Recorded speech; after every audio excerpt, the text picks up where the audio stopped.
السيدات والسادة الحضور، ضيوفنا الأفاضل، محدثينا الموقرين، حضورنا الكريم، نصبح عليكم بالخير وحياكم الله معنا اليوم في المؤتمر الكويتي الهندي لتكنولوجيا المعلومات سنة 2023. Ladies and gentlemen, distinguished guests, esteemed speakers, valued attendees, good morning everyone and welcome to the India-Kuwait Information Technology Conference 2023. في البداية نرحب طبعا سعادة سفير جمهورية الهند لدولة الكويت، ونرحب أيضا بضيوف الكويت في أرض الصداقة والسلام، ونرحب أيضا بأصحاب السعادة الممثلين من القطاع الحكومي والقطاع الخاص، ولكم أيضا حضورنا الكريم، ونأمل من هذا المؤتمر أن يفيد الجميع. First of all, I would like to greet His Excellency, the Ambassador of Republic of India to the State of Kuwait, and also warm welcome to the Kuwaiti guests in the land of friendship and peace, and also warm welcome to the Excellencies, the representatives from public and private sectors, and for all of you, dear audience, because we hope this conference is rewarding and beneficial for everyone.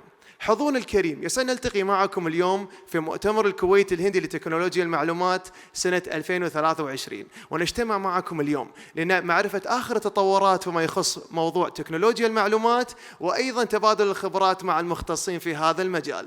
Dear audience, we convey today to engage to know more about the latest technology and development of IT, and also to share the experiences from the expert of this field. ونشيد بالذكر أيضا ضيوفنا الأكارم أن هذا المؤتمر ينظم سفارة جمهورية الهند لدولة الكويت بالشراكة مع مجلس الأعمال والمهنيين الهندي ورابطة الوطنية للبرمجيات والخدمات الهندي، بالإضافة بدعم من غرفة التجارة والصناعة الكويت.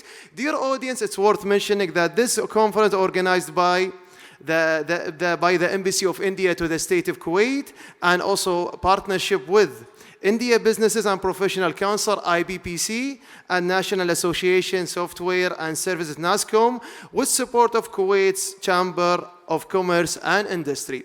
هذه كانت نبذة مختصرة لكم ضيوفنا الأكارم. That was a brief description about the conference, dear audience. بس عندي لكم شغلة ثانية حضورنا الكريم. بين جدول المؤتمر راح يكون عندنا أسئلة، راح يكون عندنا جوائز قيمة للحضور الكريم، وبين الأسئلة وبين الجدول راح أكون ماخذ جولة في هذا المكان، راح نسأل أسئلة للحضور الكريم. إذا جاوبنا إجابات صحيحة لنا جاءوا جوائز قيمة مقدمة من سفارة جمهورية الهند. And also before we're gonna start, dear audience, between the schedule of the conference we have pop quizzes. We're gonna ask the audience, and the person who already answered correctly, he have a great prize from the Embassy of India. We're gonna give it to him at the end of this conference. هذه كانت نبذة مختصرة. والآن حضورنا الكريم، نترككم الآن مع هذا الفيديو، and I'm gonna leave you with the video of NASCOM and India PDI story by NASCOM. Please stay tuned واستمتعوا معنا من خلال هذا الفيديو.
Namaskar. Let me talk about how India has transformed the way we make payments.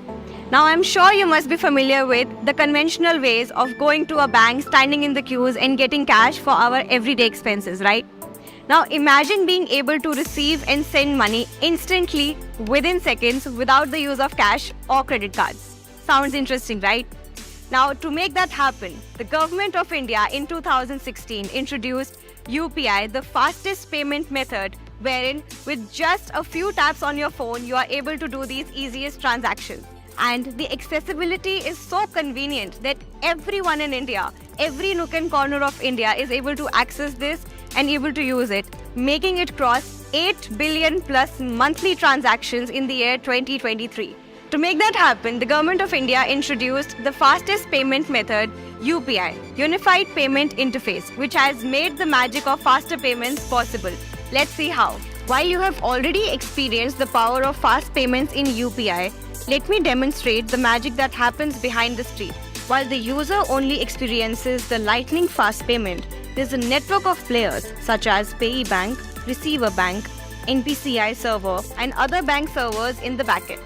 Once the QR code is scanned, watch the screen as I press pay. A real-time secure communication channel ensures and establishes link with many networks involved in the process. And all of this happens within few seconds. Once done, the receiver gets an audio text confirmation of receiving the payment, and that's the end of process.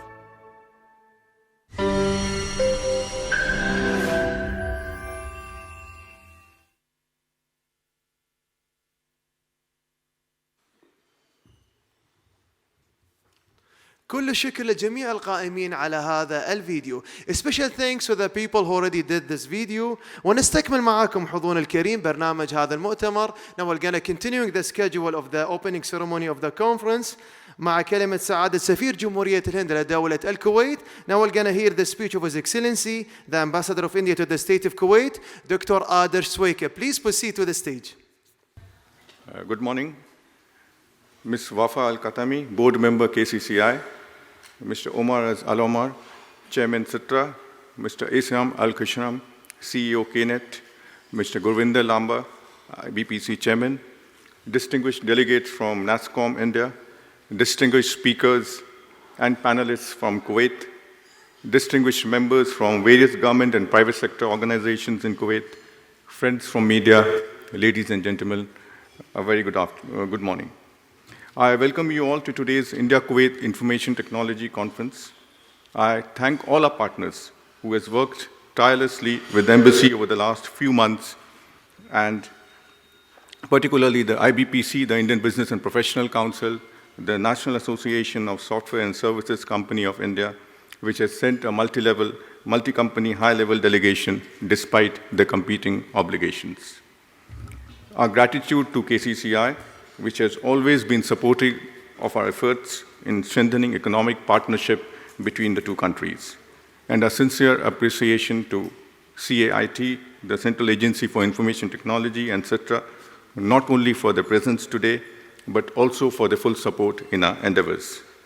I also deeply appreciate the presence of distinguished representatives of various ministries and government organizations from Kuwait, business houses, other institutions, and our friends from media, and last but not the least, my embassy team for the hard work in putting all this together. Ladies and gentlemen, information technology is something that permeates every economic activity today, from large businesses to small businesses to social work and even to our embassy work. We all need its help to meet our requirements. And this is a sector which India and Indian companies are widely known globally and rightfully take pride in. It is in this context that the embassy thought of organizing this event in order to bring together stakeholders from both countries face-to-face to explore greater collaborations between them. And as you can see from the brochures which are put on the table, many of these companies are known for their work in this sector, both in India and abroad. I'm sure that our Kuwaiti friends would take full advantage of their presence here today. While the NASSCOM delegates will tell you in detail about the dynamics and specifics of the information technology sector and its dynamics, I would like to take this opportunity to give you a sense of information technology sector in India and its global outreach, including in Kuwait. First, some facts and statistics. India's technology industry revenue is estimated to be US $245 billion in financial year 2023, with IT exports estimated at US $194 billion and expected to grow at 9.4%. It contributed to 53% of India's service exports in financial year 2023. India is the third largest and fastest growing hub for technology startups. With 23 new unicorns, India became the second highest country in terms of number of unicorns added in 2022. 1,300 plus new tech startups emerged in 2022. Indian SaaS companies, software as a service, saw two times growth in share of global markets. India has as many as 59 number of SaaS unicorns and potential unicorns. In terms of FDI equity inflow, the sector has attracted FDI equity inflow of US $93.58 billion between 2000 and 2022. I must mention here, for those Kuwaiti companies that are interested in investing in India's IT sector, that up to 100% FDI is allowed on data processing, software development and computer consultancy services, software supply services, business and management consultancy services, market research services, technical testing and analysis services under the automatic route. India is one of the most preferred destinations when it comes to setting up global capability centers. Total number of global capability centers today in India are 1,570 plus. Over 45 new data centers are expected to come up in India by 2025. Data centers in India have attracted investment of US $10 billion since 2020. Google announced in June 2023 expansion of cloud services in India with a US $1 billion investment in new data centers and opening of its global fintech operation center at Gift City in Gujarat. Amazon Web Services announced in March 2023 plans to invest US $12.7 billion into India by 2030, bringing its total investment to US $16.4 billion over a period spanning almost a decade and a half. Last week, Infosys expanded its alliance with Google Cloud to help enterprises build AI-powered experiences. Infosys will create the generative AI labs to develop industry-specific AI solutions and train 20,000 employees on Google Cloud's Gen AI solutions. Friends, Indian industry is consistently strengthening its digital capabilities by adopting deep tech technologies and focusing on deploying emerging technology solutions such as AI, cybersecurity, and IoT. Both central and state governments in India have taken steps towards developing technology solutions to digitally enable citizen services. With data costs of Indian rupees 10 per GB, India has one of the lowest data costs in the world. We have leveraged technology to transform governance to make it more efficient, inclusive, faster, and transparent. Our unique digital identity platform, Aadhaar, covers more than 1.3 billion people. We have used the power of JAM Trinity, Jan Dhan bank accounts, Aadhaar, and mobile to revolutionize financial inclusion in India. Every month, nearly 10 billion transactions take place on UPI, which you just saw in the video, instant payment system. More than 45% of the global real-time payments happen in India. Direct transfer benefits of government support is plugging leakages and has saved over USD 33 billion. The CoWIN portal helped in the delivery of over 2 billion COVID vaccines along with digitally verifiable certificates. The Gati Shakti platform uses technology and spatial planning to map infrastructure and logistics. Our online public procurement platform, the Government e-Marketplace, has brought transparency and probity into the process. The open network for digital commerce is democratizing e-commerce. Fully digitized taxation systems are promoting transparency and e-governance. We are building Bhashini, an AI-powered language platform, translation platform, to support digital inclusion in all the diverse languages of India. Technology has never connected us like before. It holds the promise for inclusive and sustainable development for all. We can include advanced financial inclusion and productivity through digital public infrastructure. And India's digital public infrastructure offers scalable, secure, and inclusive solutions for global challenges. A solution that succeeds in India can be easily applied anywhere in the world, including in Kuwait. And India is ready to share its experiences with the world. We have now created an online global public digital goods repository, the India Stack. Friends, we are equally aware of the focus of the government of Kuwait on the information technology sector through its Vision to 2035 Economic Diversification Plan and the new government plan of 2024-40. Kuwait is keen to modernize and digitize its economy and become a smart commercial hub in the region. So the presence of a large number of government and private sector entities today in this event speaks of the importance Kuwait attaches to its digital transformation objectives. And the leadership of both these countries has also identified this sector as an important area of mutual interest. This is, therefore, I feel, a sector where we can consult, cooperate, and collaborate for win-win partnerships. I am fully convinced that today's conference and the B2B networking event after this will take forward our cooperation in IT and ITS sector, both between the government and the private sector. I once again thank you all for joining us for today's event. Thank you.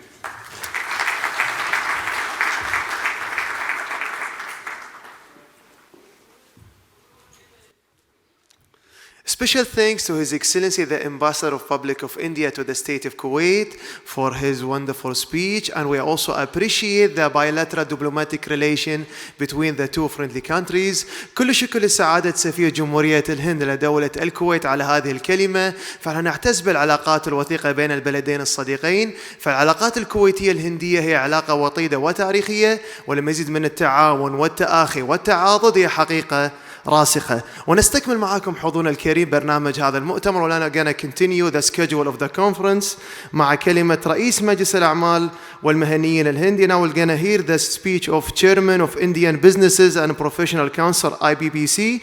Please welcome Mr. Govinder Lamba.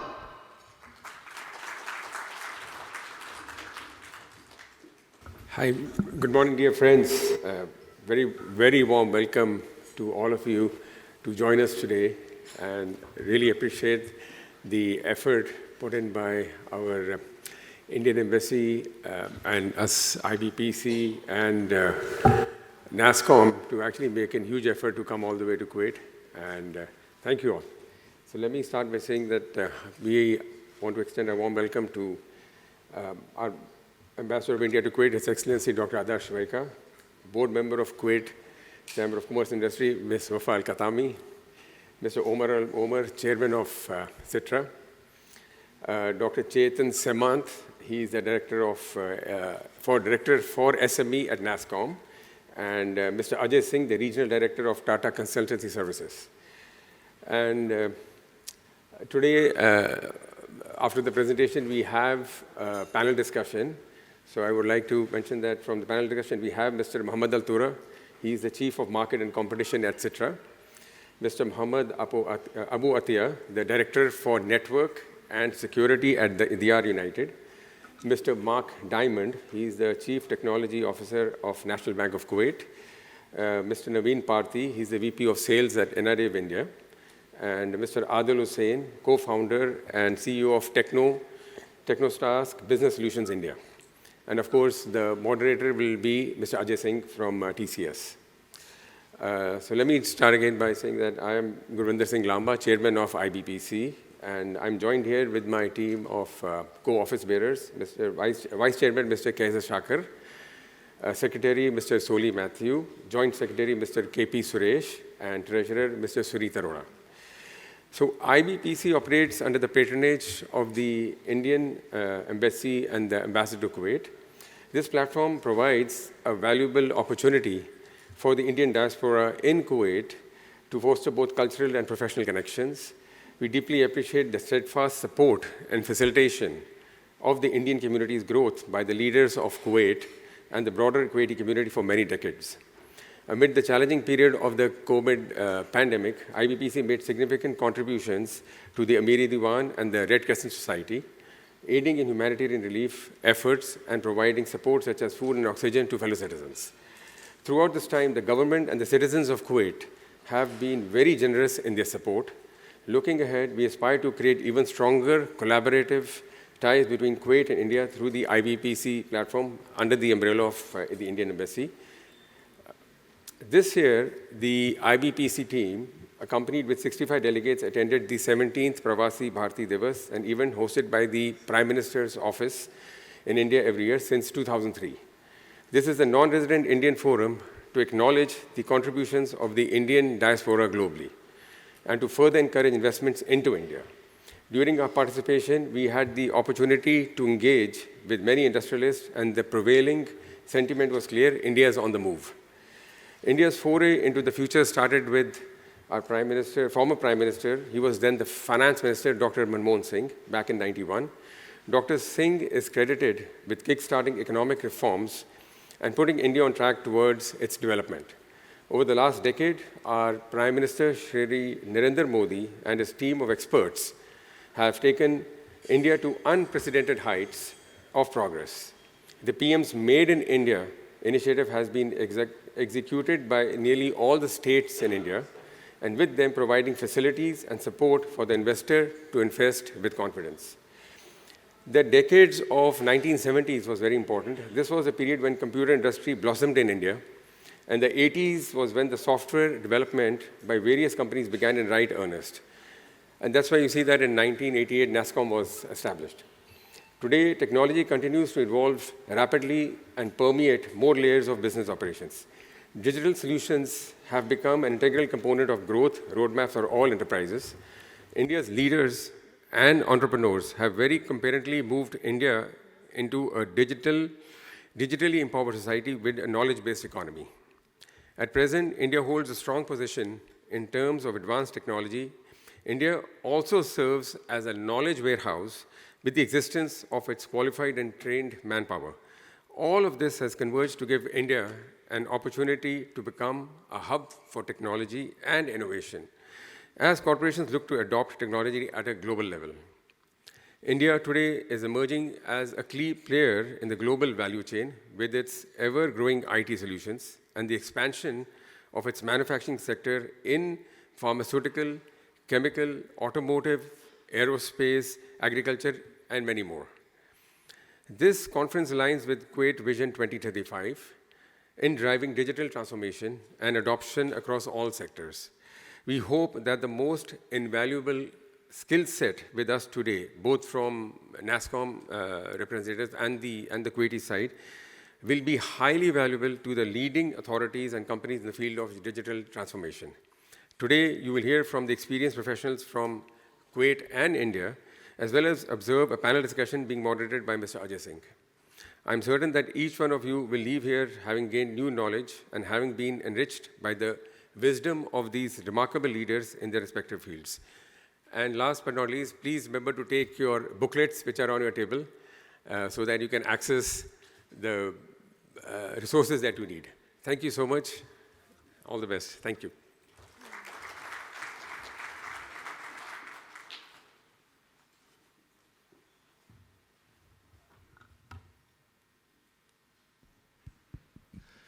Special thanks to the chairman of IBBC for his wonderful speech. حضورنا الكريم، وصلنا معاكم إلى السؤال الأول. هل عندنا اليوم جوائز راح نقدم لكم مثل ما قلنا لكم في بداية المقدمة. Now is the time for our first pop quiz for today. Dear audience, I already mentioned to you in the beginning of my speech that will be like a pop quizzes, and the winner have a precious prize from the sponsors. حضورنا الكريم، احنا عندنا جوائز قيمة لكم مقدمة من الرعاة اليوم، لابتوبات، ايبادات بشكل مختلف. فراح اسال سؤال باللغة العربية واللغة الإنجليزية، اللي يرفع ايده إلى أنا على طول، ولا أنا أخذ عشوائي. I will go randomly pick the guest. What do you prefer؟ اللي تأمروا عليه. What do you want, Your Excellency? What do you prefer? Ask the question. Okay. Okay. So the question is, dear audience, name billion dollar company which operates from South Indian Village and offers software suites to over 100 million users worldwide. شنو هي اسم الشركة اللي تبلغ قيمتها مليار دولار واللي تعمل من قرية جنوب الهند وتقدم مجموعات برمجيات لأكثر من 100 مليون مستخدم حول العالم؟ في أحد عنده فكرة؟ أوه 2 people، يلا I am coming. عاد خلينا نشوف عاد الحين، let's see. عبد الله نروح حق هناك ولا نروح أول شيء ناخذ أحد من ربعنا؟ ها لا نروح ورا ونهنيك، ورا ونهنيك خلاص لأن رفعوا إيدهم ما يخالف. They raise their hands. وينهم؟ Where are they؟ Okay. أنا سامحني I will come to you later because he is before you. Just forgive me only today, forgive me, okay? Hello sir, how are you? Okay, I'm come to you. Can I sit near you? خليني قاعد يمك. Delegates خلاص. I wanted to take a speech. What do you want to say about this conference? How do you see the occasion today?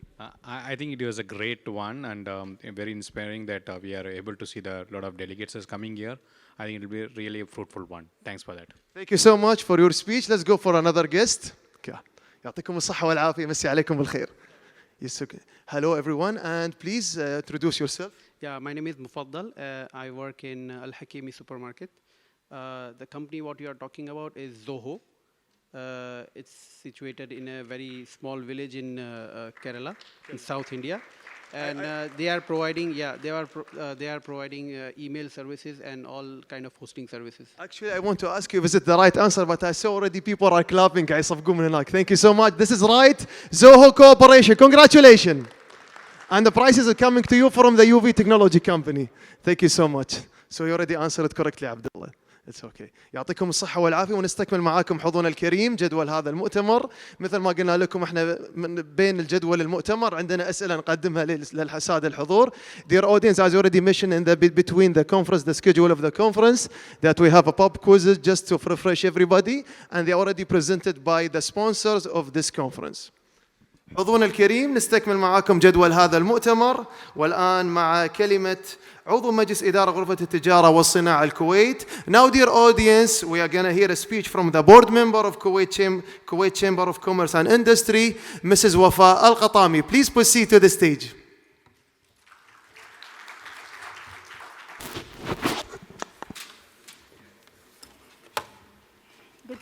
Good morning everybody. His Excellency Dr. Adarsh Sawika, Ambassador of India to the State of Kuwait, Excellencies and distinguished attendees, on behalf of Kuwait Chamber of Commerce and Industry, I have the pleasure to participate in the Indian-Kuwaiti Information Technology Conference, organized by the esteemed Embassy of India in Kuwait, in cooperation with the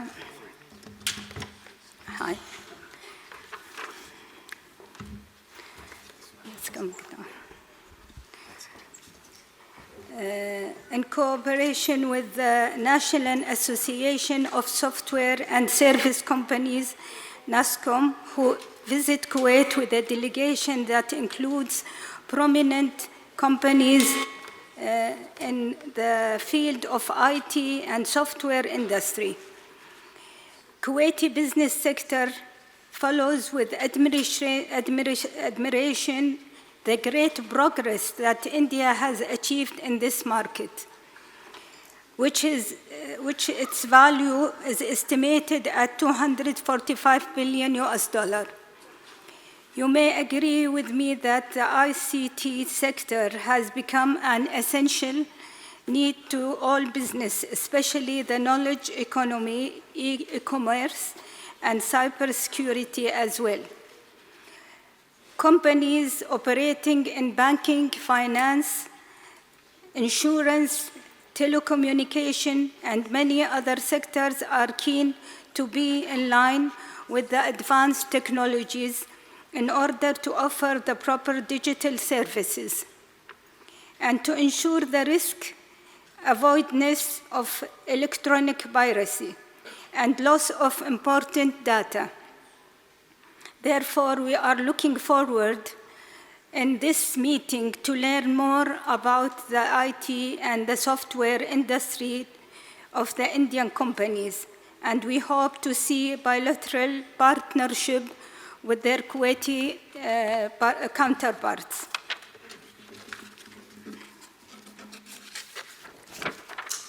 Ladies and gentlemen, allow me to seize this opportunity to shed light on the bilateral trade exchange between our two friendly countries, which show that India is one of the major trading partners with Kuwait. Ranking fourth exporter in 2021, and the value of commercial exchange amount to 2.362 billion US dollar in the year 2021, as we aspire to advance step further in our relationship and urge to exert more efforts to raise the trade volume and reinforce the joint economic ties between Kuwait and India. On its part, Kuwait Chamber of Commerce and Industry confirms its keenness to extend all possible cooperation toward achieving the mutual economic goals. I really, this is not in my word, but I really, I have to mention my admiration to what I have heard from His Excellency and all the speakers about how the technology sector in India is advancing. It's really great, and we wish them all the success. Thank you.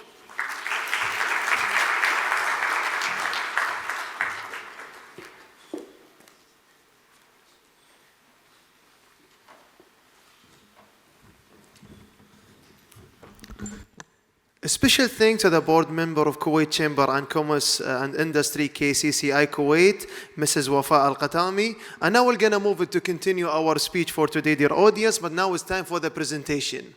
Presentation and the topics about that presentation about Indian IT powers and the presence in Gulf, which focus on Kuwaiti projects, experiences and also potential. And he will gonna present to us the Regional Director of Tata Consulting Services, TCS India. So please welcome Mr. Ajay Singh.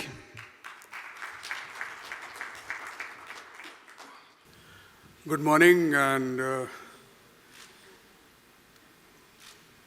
welcome to this conference today.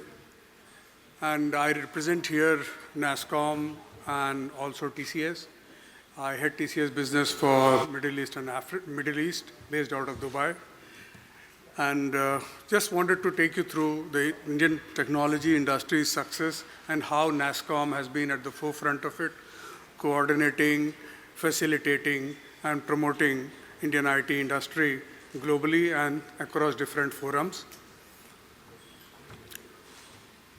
So if you see the Indian technology industry, we have been consistently growing in double digit in constant currency terms, always been a net job creator for the economy.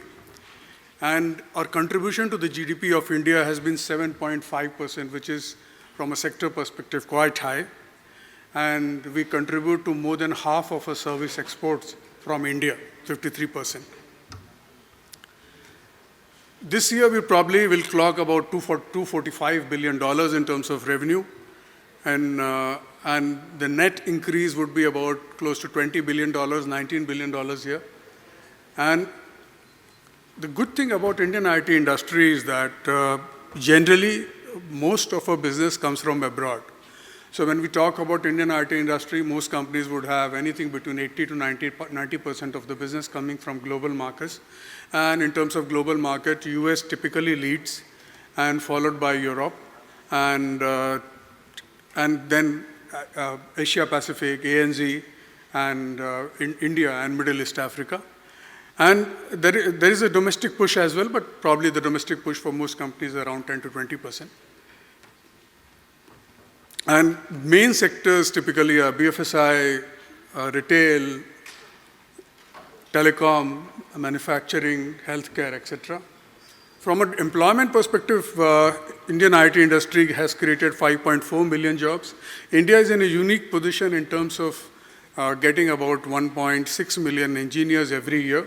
And this is a pool that is probably not available to most countries in the world, which can be leveraged from a digital transformation, AI, and IT transformation perspective. we have 36% of this 5.4 million as digitally skilled, and this is a number that keeps changing. Most companies, when they report their quarterly numbers, constantly improve on these numbers. And we employ 165 plus nationalities, 27,000 tech startups, and as Mr. Dr. Adar said, 23 new unicorns in the last year, 25% growth in early stage funding. And as the ambassador said, that digital public infrastructure that India has created is something that is probably class leading in the world, and a lot of countries would want to emulate that. This is a glimpse of the growth of technology service revenues over last year, $20 billion. And if you see, the export revenue has been growing over about 12%, 11.4% every year, while the domestic revenue growth is 13%, which also indicates that the Indian market is growing pretty well, probably a bit higher than the global market. And it also indicates the leaps and bounds by which the digital infrastructure and the digital transformation has happened in India in the last 7-8 years.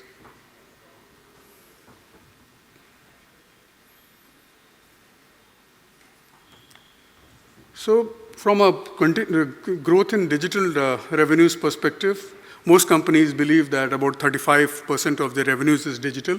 Actually, what is also happening now is that people have stopped reporting digital revenue separately, because today all transformation is digital. So, and without digital transformation, there's no business strategy. Analytics, cloud, cybersecurity are fastest growing segments. This includes AI and Gen AI now, and increasing focus on deep technology. This is reflected in the number of tech startups and number of deep tech startups, about 3,000 of them. It's also reflected in the choice of India as a center for global R&D by different global organizations.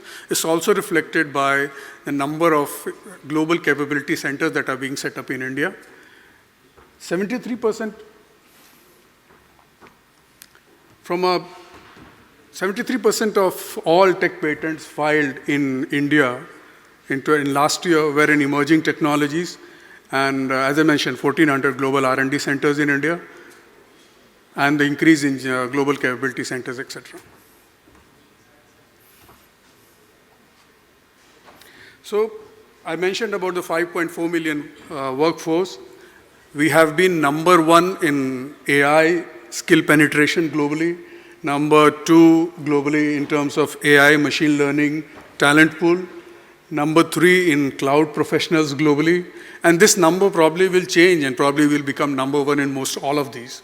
And from a diversity of workplace perspective, out of this 5.4 million employees or employed by the sector, 2 million are women.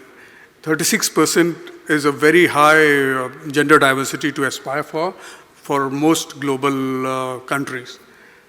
70% are millennials, 20% are Gen Zs, and the anywhere working or hybrid working has been adopted very well by India, and courtesy also pushed by COVID.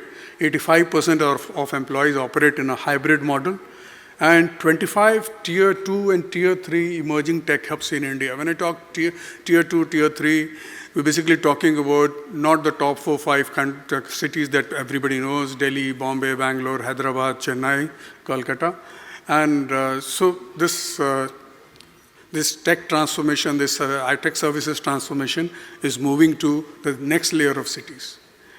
And the offshore share has increased, continues to increase from 50% to about 51%. And moving to, offshore basically is also something that is a key element in this time when some of the economies are facing a downturn, because offshoring helps you to optimize your expense and deliver the same kind of services, etc., that you want to deliver at a better cost. Having said this, I would just want to introduce my company, TCS, and what we do in Kuwait. So first of all, we have been present in Kuwait since quite some time, and we have an office in Al Raya Center.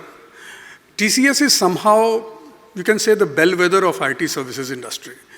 We were formed in 1958. We're completing about 55 years, and in this 55 years journey, we are by different standards either the number 2 or the number 3 IT services company globally. And we are as global as they come. When you talk about a global company, the first criteria is how much of your business comes from out of your base country, or in addition, apart from your base country. And for TCS, that percentage is about close to 92 to 93%, of which about 55% would come from the US, about close to somewhere between 55 to 60% would come from North America. And that figure, at a revenue of $28 billion in last financial year, that figure would be upwards of $10 billion. In Europe as well as UK, would be doing close to about $7 billion. In Latin America, we do close to $2 billion. In Australia and New Zealand, we do close to $1.5 billion. Our Japan business is close to $1 billion. We have a good presence in China, Asia Pacific, and India business is close to $3 billion. And our business in Middle East and Africa is close to $500 million. So we say in jest, we are present in all inhabited continents on this planet.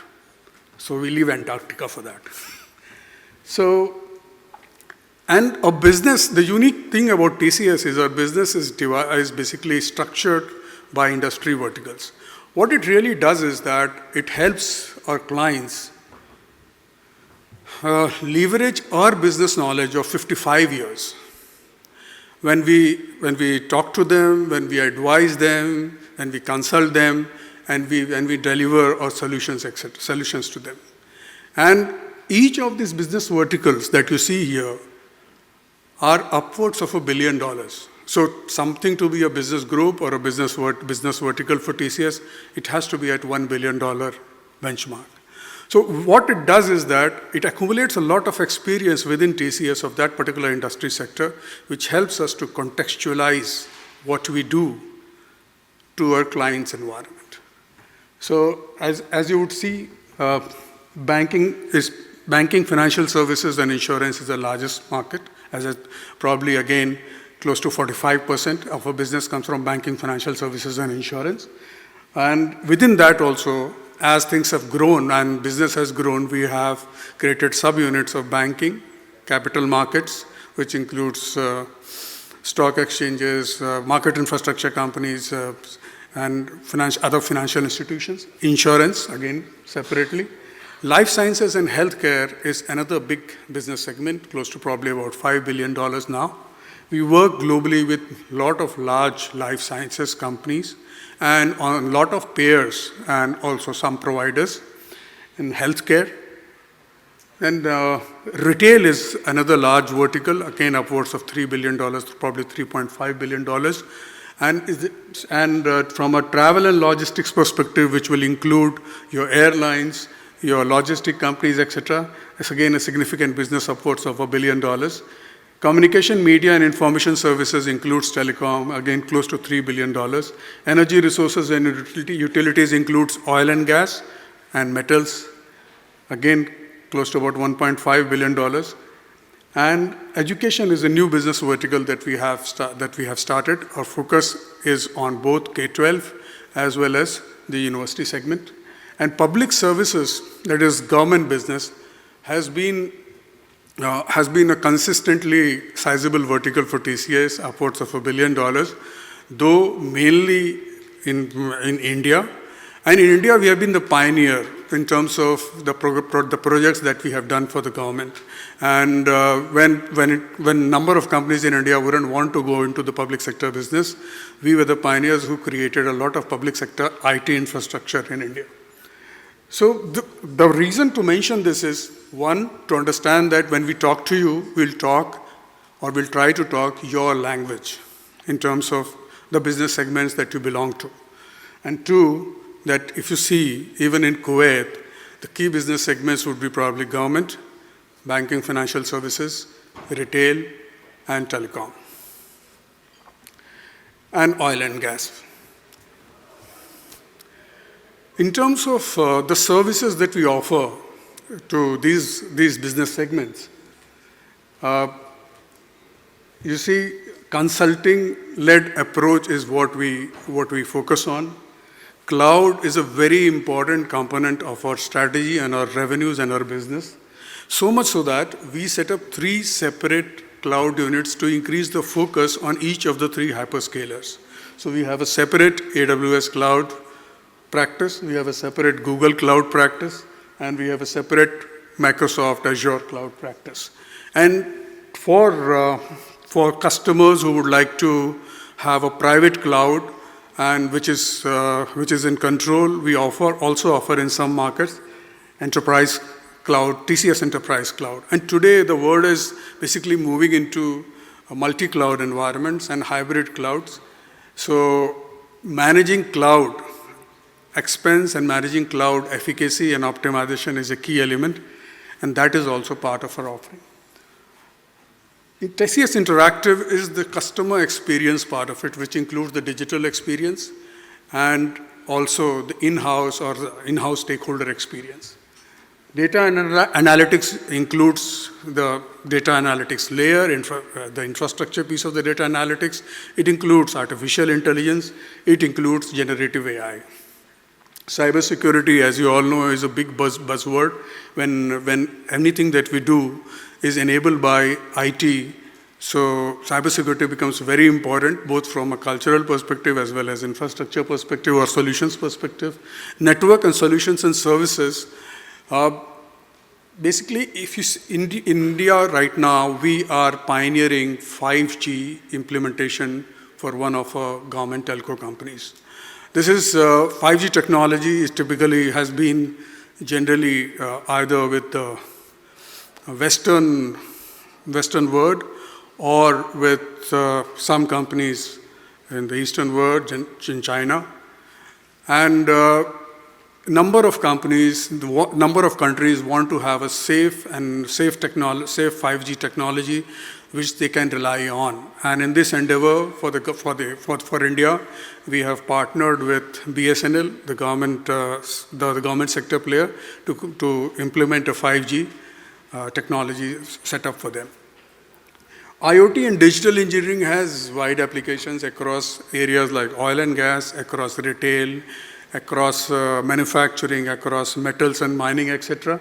And this is for TCS more than $1 billion business in itself. And enterprise solution covers the vast gamut of all enterprise solutions, SAP, Oracle, Salesforce, etc. And enterprise cognitive business operations is basically helping you run your operations in terms of the products you have, the services you deliver to your clients as in internal as well as external clients, what we basically used to call managed services. So today, both the rendering of managed services as well as business services coalesces into helping you provide service SLA-based enterprise cognitive business operations. Sustainability is a big focus, and we have solutions in that area. And from a sustainability solution perspective, we help clients track their carbon footprint, help manage their carbon journey to carbon neutrality and carbon net zero. So the key message I want to mention is that we have consistently been number 1 in customer satisfaction and in multiple markets. And we have most of our TCS, about 94-95% of our business is repeat business from existing customers. What it means at our size is that, one, we work very closely with our existing customers, and the ability to do that is because we offer a broad bouquet of service, basically what we call a full services play to our customers. Since we offer a full services play to our customers, we are able to add value across the value chain, and that helps us retain our customers for longer and reach this barometer of 95% of a business coming from existing customers. This is not to say that the new order book or the new logos, the net new logos are basically less. They keep on adding, but at our size, obviously 95% is a repeat business. So customer is at the center of all our investments, all our focus. We have a separate research and innovation wing, which has 3,000 patents granted. They employ PhDs, people who independently do research in their areas, and they don't have a revenue target. They work with our business units to bring new solutions and services to our customers. This is basically we deliver through sandbox environments and innovation centers, what we call PACEports, where we bring in the customers, the startups, and our own R&I team and our own basically business units to help deliver solutions to the client, together with them, kind of explore solutions for their problems, and then basically roll it out.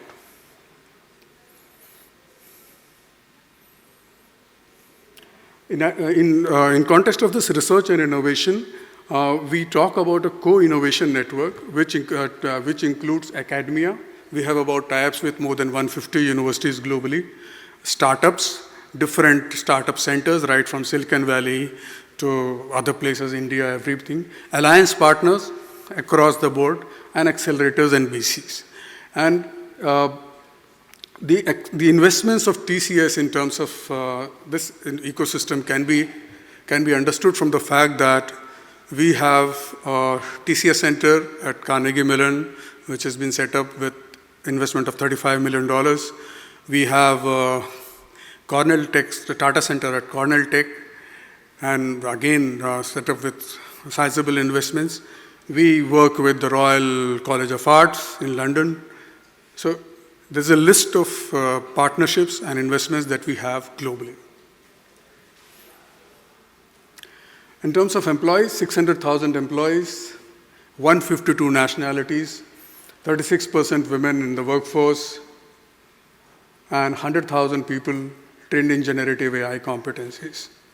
I want to take a minute to talk about our presence in the Middle East. Our presence in the Middle East is mainly in the Gulf. Saudi, UAE, Kuwait, Oman, and Qatar. In Kuwait, we have been there for quite some time. Mainly, our businesses have been in the banking and financial services area, and both in terms of products, that is products for core banking, market infrastructure, etc., as well as services. Also, in retail, the retail part of the conglomerates here. And the other thing is we have also started working with oil and gas companies, and government is a big focus for us. So our country representative, Fahim, is here. He is based out of here. And we look at Kuwait as a sizable market, and over the last year, we have seen a lot of traction in this market. And we believe that in line with the Digital Vision 2035, making Kuwait fully digital, we believe that we'll partner with each one of you to help you achieve your digital transformation journey and guide you through that, provide you solutions and services, and make it a success together. Thank you.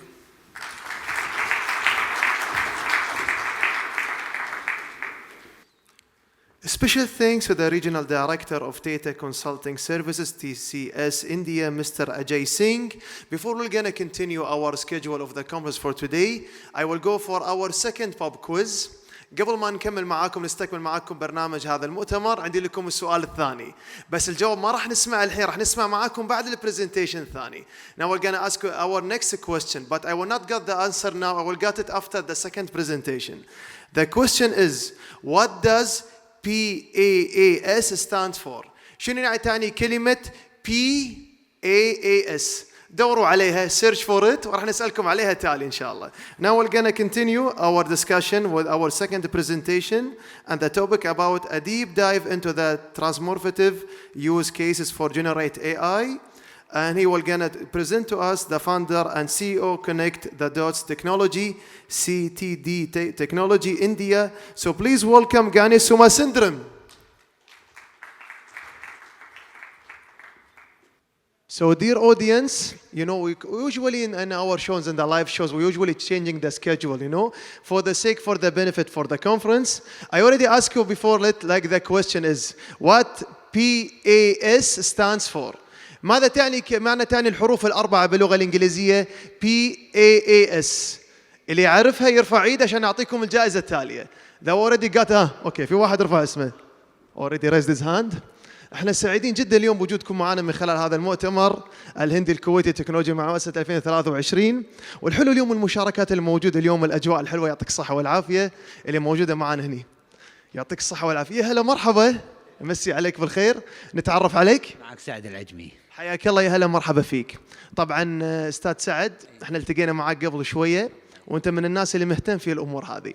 فشنو what's the meaning of PAAS stands for؟ شنو معنات الحروف الاربعه؟ It's a product FA service. Are you sure؟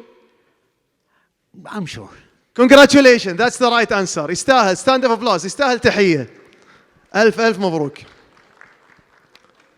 الحين نستكمل معاكم حضورنا الكريم جدول هذا المؤتمر. ما شاء الله، شوف الناس ما شاء الله عليها، الاطلاع شيء وايد حلو. نستكمل معاكم الحين جدول هذا المؤتمر، ضيوفنا الأكارم. Now we're going to continue, dear audience, about the schedule of the conference.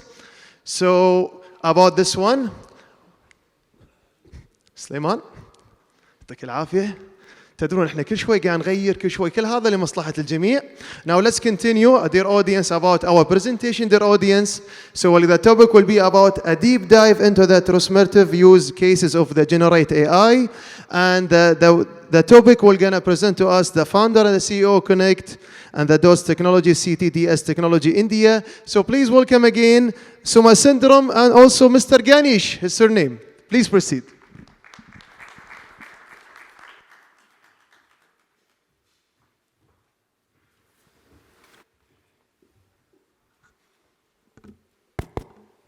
Good afternoon. Good afternoon all. Am I audible in the last? Right. I'm Ganesh, founder and CEO of Connect the Dots Technology. How many of you are using GenAI? I'm not asking the Indian delegation. I know most of you are using. So how many of you are using GenAI here? If you can raise your hands, please. I can see 2-3 people only using that. Right. I think that's a topic we are going to say that. What are the various use cases which we can use in GenAI? That's our main purpose here, right? So, next slide. So, generative AI, it is, you may think that it started only in November last year, but that is not true. It's been there for a quite long time, almost 2-3 years the experiment is happening. But it is came to the general availability only in November 2022. Right, and even the ChatGPT, the founder and Elon Musk and all, they didn't realize that this is going to be this much impact. But later, when it has come to the general availability, it was a really, really grateful one, and that gives a lot of confidence for us to even develop. Right, there may be a lot of questions around you that is GenAI is a secured one, right? That is a standard questions everyone is asking that. My data will be go away. Even some of the companies like Samsung, Verizon also banned some 3-4 months back. But they are coming back here. In fact, we are implementing GenAI solution for Verizon. Even Samsung also is coming back because it is inevitable. GenAI is an inevitable. We really wanted to use it here. So classic example of the use cases, text generation, image and the slides are moving up.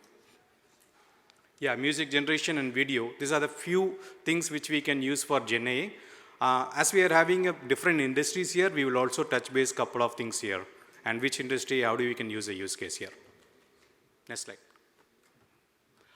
I see that a lot of education industry people are here. So in this stuff, generally this technologies plays only, like virtual training and all this kind of thing. But the GenAI has become like a very personalized one. And not only that, it also learn from the learners. So that's a key things which is happening. If you have heard about Byju's in India, so they are using a lot of GenAI solution, White Hat Junior, all this kind of thing, and it is very powerful one. So the content creation is is easy, and it's very, very easy on the content creations. You don't need to have the professor from Harvard or from IIT professor in India to come and do this. You can do it on your own, as long as you're asking the right questions and all this kind of stuff. When it comes to the scenario-based learning, I mean, that's very important because the education system in some areas is not up to the mark, but when people are into the real world, then they are facing the challenges. So that's another area where we can use in GenA solution too. And customized revision materials. Some people are good in maybe in maths, some people are good in languages, science, but some area they may not be good. So how do you provide the customized learning on that? So GenA is provide a solution, not like a generalized one of giving the learning, it can give the customized one. Interactive simulations, it is a very powerful one. As I gave an example, like how Byju's is using this for a very long time on the GenAI, and that's the one where we can capitalize too. Personalized examples, because the way of learning, it will be different from each student, right, when it's come to the learning part.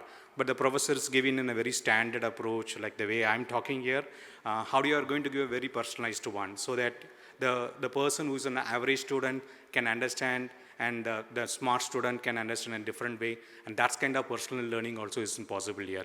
And many universities in India is also adopting the GenAI solutions now. When come to the on the fly, we can create it. The test books, which should be very modernized, because the technology is evolving day in, day out, and it's like it will take a decade earlier and all for any technology to be evolved, but now it is just in a matter of time, things is happening that is another classic example where you can use even GenAI solutions. Diversified learning stuff is very required, because the world is really changed. It is not like whatever we are within this, in this country or another country. We have to learn from other countries on other countries the best practice, and that is also, it is a matter of time where we can learn it here. We can move on next slide. So the assessment is a big challenge when you consider India as a population like almost a billion population, largest population in the world, and largest in engineering and MBBS, doctorate, all the stuffs is there.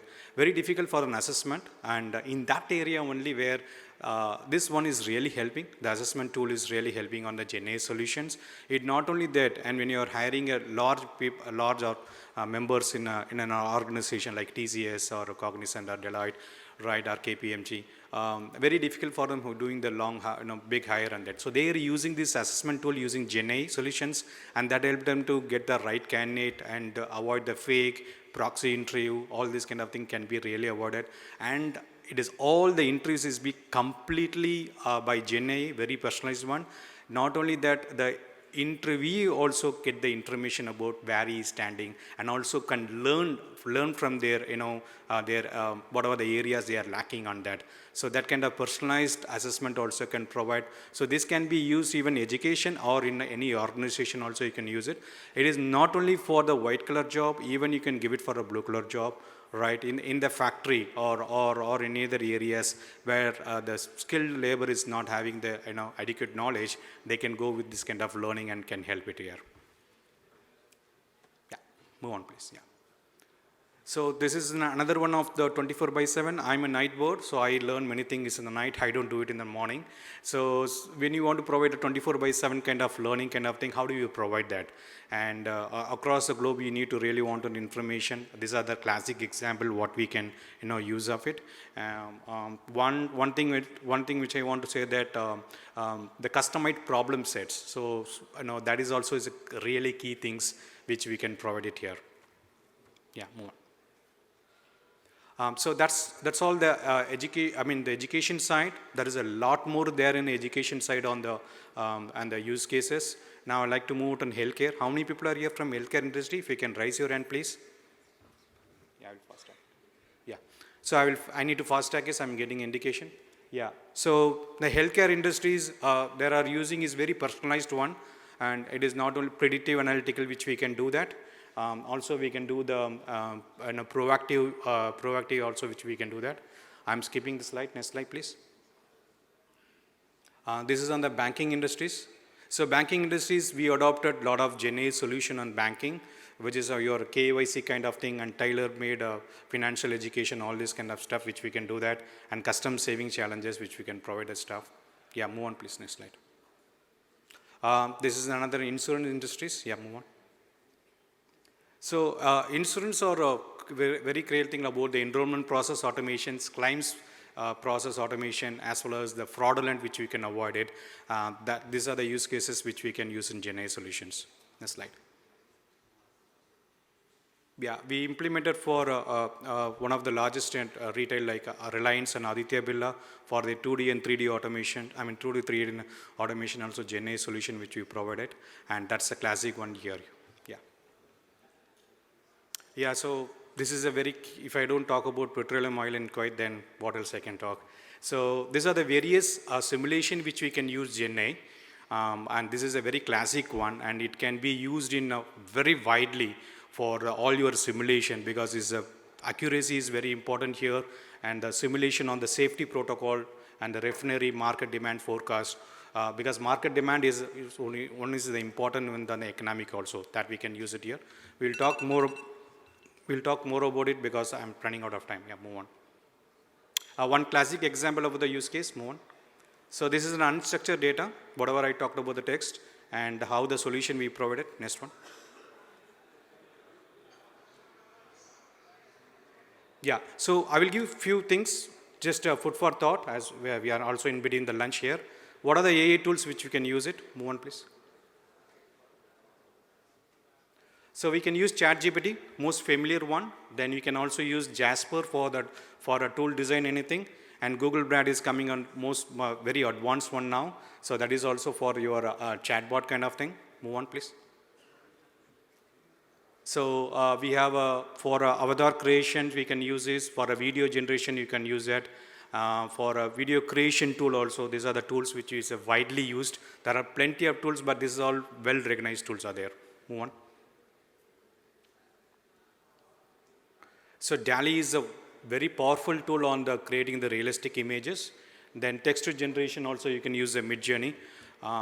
You don't need to create any like avatar movie and all. This using Midjourney, anything can do this stuff. In fact, we created a couple of short videos also with using that. Then GitHub and Amazon Code Guru is coming especially for the developers here. And Deep Code is also another tool is there. Right, GenAI is not a buzzword, and even India is creating a lot of LLM, like Zogo is creating their own LLM. Many big companies are coming on that. So I would request you to collaborate with us and capitalize our strength on the LLM and GenAI solutions, so that together we can make a big difference. Thank you.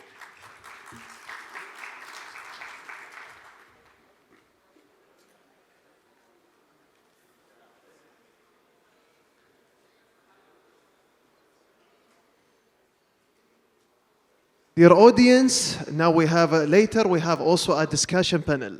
Before they were going to prepare for the discussion panel, now we're going to have a tour to take the opinion and perspective for our dear audience. حان وقت الآن راح ننتقل معاكم إن شاء الله للجلسة الحوارية الحلقة النقاشية، بس قبلها راح ناخذ جولة الحين مع حضورنا الكريم، ناخذ رأيهم اليوم اللي حاب يشاركنا اليوم هذه الفرحة، ونتكلم أكثر نتعرف على رأيهم في هذا المؤتمر. يعطيك الصحة والعافية. نتعرف عليك. الله يعافيك. عصام الخشنام، رئيس تنفيذي شركة كينت. حياك الله، يا هلا مرحبا فيك. شنو حاب تقولون بهالمناسبة؟ حاب تقولها بالعربي ولا بالإنجليزي؟ I can do in English. I think it's better. So I would like to thank His Excellency for his invitation. It's an honor. It's definitely the information, the numbers that we've seen is an eye-opener. The advancement that India has been actually doing is actually in quantum leaps. The approach or the advancements that we've seen actually in India, and the impressive numbers and the achievements that we've seen of late are actually astronomical, and we would like to commend you actually on all the events and all the advancements and the signatures that we've seen, even in the financial services industry. Truly a magnificent approach. Thank you so much. Thank you so much for joining us today. Thank you so much. موصين عليك. Your good name? Dr. Rami Sahar. I'm from Proactivity, Kuwait, Managing Director for Technology Consulting. I would like to thank everyone who contributed for this successful event. We are very happy to know more about the Indian based technology companies on contributing with Kuwait digital journey and digital transformation. We are eager to know more about those companies and collaborate again more into the successful plans that we have in Kuwait. I'm very happy and thank you very much, Highness Ambassador. And we'd like to see more events like that to get connected with more technology companies from India. India is the base and the hub of technology, and I'm sure that this will not be the first time. Will be more successful events as this. Thank you very much for your organization, and I would like to finish with seeing who will win the prize. Okay, inshallah for sure. We are very excited to see who will gonna win the prize. وطبعا احنا حابين ناخذ طبعا كلمة من حضورنا الكريم. We like to take also another speeches from our dear audience. من حاب انه يشاركنا كلمة. Who wanna gonna share with us about his speech? Or we're gonna go randomly. Hello everybody. Okay, so I'm coming here. Hello sir. And your good name?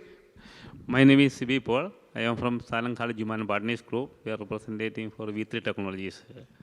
Thank you so much for joining us. What do you want to say for this conference? How do you see today the schedule of the conference and also the speakers?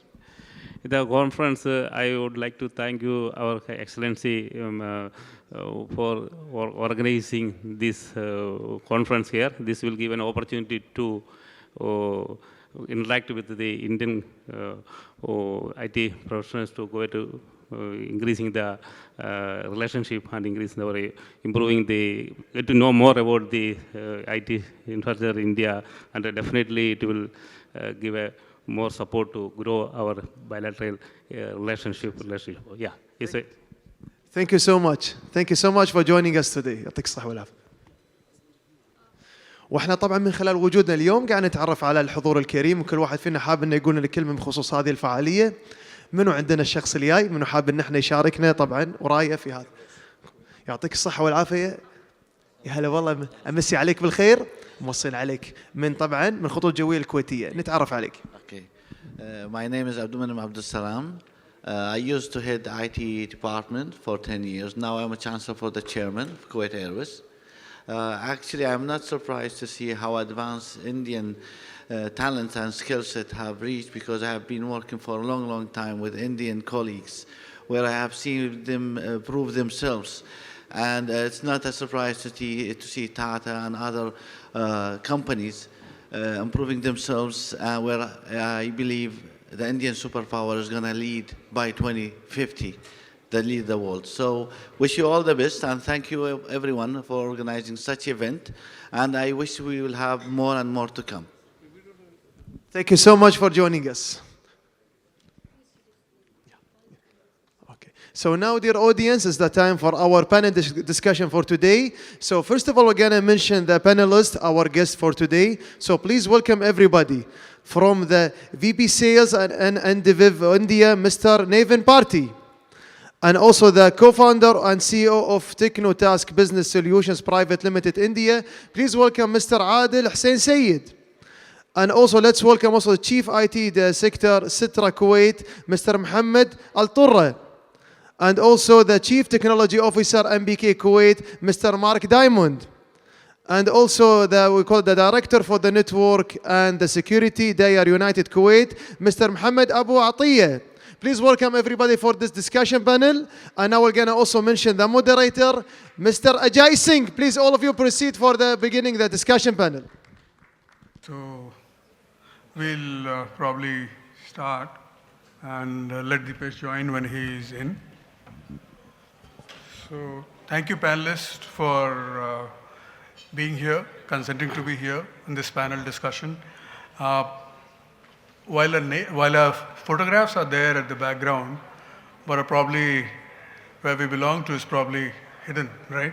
So maybe we'll have a short introduction about the name and where we are engaged presently, and then we'll take it forward. Mohammed. Thank you very much. Thank you very much for having me, and I thank Mr. Ambassador for sponsoring this event. And my name is Mohammed Al-Tura. I am the Market and Competition Chief of Sitra. As you know, Citra is the regulator for telecom and IT in Kuwait. It's a government agency. And we're very keen today to be with you and discuss the journey of digital transformation. Dipesh, you want to go next? Yeah, hi, my name is Dipesh. I had a company called ByteScreen based in India. We are a technology company, mainly into networking, cybersecurity, and security trainings. Mark? Hi, good afternoon, everyone. My name's Mark Diamond. I'm 10 weeks in Kuwait, so very new to the country. As you can tell by my accent, hopefully that I'm from Scotland. But I've been in the region for 6 years and recently joined National Bank of Kuwait as the Chief Technology and Transformation Officer. But I also join you from previously being in Saudi Arabia and leading Al Rajhi Bank as part of its digitization, and more recently in Dubai, leading the digital payments agenda for Network International. And I'm delighted to be here, so thank you. Okay, good afternoon, my Kuwaiti, Indian, and other friends. My name is Naveen. I head up business development for a company called Inadev. I've been in the industry about 27 years, probably the same vintage as Ajay, and I've been working for several large IT services companies before this. I think what I'm trying to get to the table is to explain to you digital transformation in very simple terms. Thank you. Yeah, hi, good afternoon, everyone. Thanks for having me here. My name is Mohammed Abatiya. I'm the director for the Network and Cybersecurity Solutions in DR, looking after these particular solutions for DR, where we have our offices across the GCC. I have been into the domain for the past 18 years. So, thank you all. And it's a great panel to have. The regulator, the banker, the IT guys, from India and from Kuwait. So the topic is exploring full potential of IT cooperation between India and Kuwait. And as you have seen through numerous presentations, and as a lot of us know, that Indian IT has been a great success story in the sense that Indian IT companies today provide solutions, services, and products globally in mature markets, major markets, to large corporations across the world. And the success stories are there for all to see in terms of the global rankings as well. For example, my company itself is probably the second largest or the third largest IT services company globally, and there are others like us, right? And recently, we see a lot of SaaS companies coming up, a lot of product companies coming up. You had that quiz where Zoho's name came, right? And a lot of unicorns which are basically based on platforms and which have a huge IT components coming up and being lapped up by investors and having phenomenal valuations, etc. So I would like to basically, in this context, understand from Dipesh, how do you see this digital transformation in various industries, and what do you see the challenges that your clients face? So in the last 7 years specifically, the digital transformation has been on one of the key agendas of most of the organizations. The way digital transformation is being perceived from region to region, country to country, and vertical to vertical, I have seen is very, very different. The fundamental challenge which I believe that these organizations face is the lack of awareness about where they want to strategize on their digital transformation and what is the end result that they wish to achieve from the transformation. And just like information technology, just like cybersecurity, it's a very large platform being able to generate different kind of results for different kind of organizations. So fundamentally, I think what most organizations miss out is the aspect that they fail to start on the right platform because they are not able to chart out what exactly they want to achieve from the transformation that they are heading to. and it becomes very, very chaotic, and it becomes more towards a herd mentality that now that everyone is doing digital marketing, so let's do digital marketing. Then everybody is moving towards cyber defense, so let's move towards cyber defense. I think a more focused approach about what is the end result that they wish to derive from is something that will set the right benchmark, set the right platform, and there onwards building their strategy on top of it would always be more beneficial. So basically you're saying strategy, business strategy to digital strategy. Correct. How does it enable? Exactly. And then basically what do we do and how do we How do we get around doing that? Yes. And how do you address some of these challenges? As a company? As an organization, I think it is important that organizations create... How do you basically guide clients? So basically, I think it's important that from a client side, they create a team which is, which has members from various segments of the organization, so that everyone can come together and discuss the challenges that they face and the kind of advantage that they are looking at. That is first point. Second, I think organizations or clients within themselves need to spend a lot of time upon training and awareness, because creating the right charter as a roadmap for the next 6 months, for the next 12 months, for the next 18 months is very important, because that will help them build the structured approach about what should be phase 1, what should be phase 2, what is it that they will achieve from phase 1 and phase 2, and so on and so forth. So I think getting themselves digital aware in terms of the kind of strategies they want to put in, and the right kind of teams coming together to work as one voice, one representation for the organization.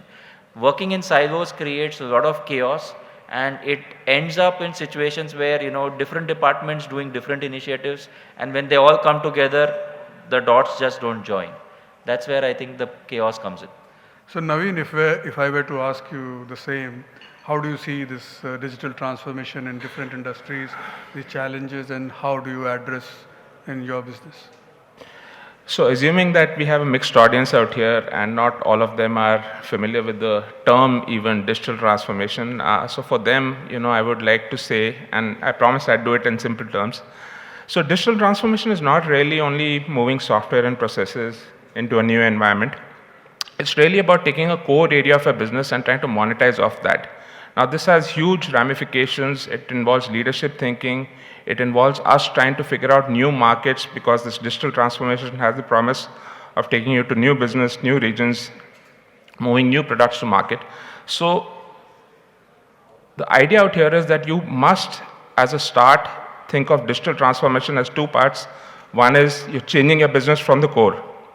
And the second part, and the lesser part, is actually software processes and the software associated with it. Us in the IT industries, especially seniors such as us, have a very high context conversation that we try to give to you, but we sometimes don't understand that many of the terms we are using is probably overhead transmission. So I would submit the first challenge is understanding that it's not only about software, it's about a core business change.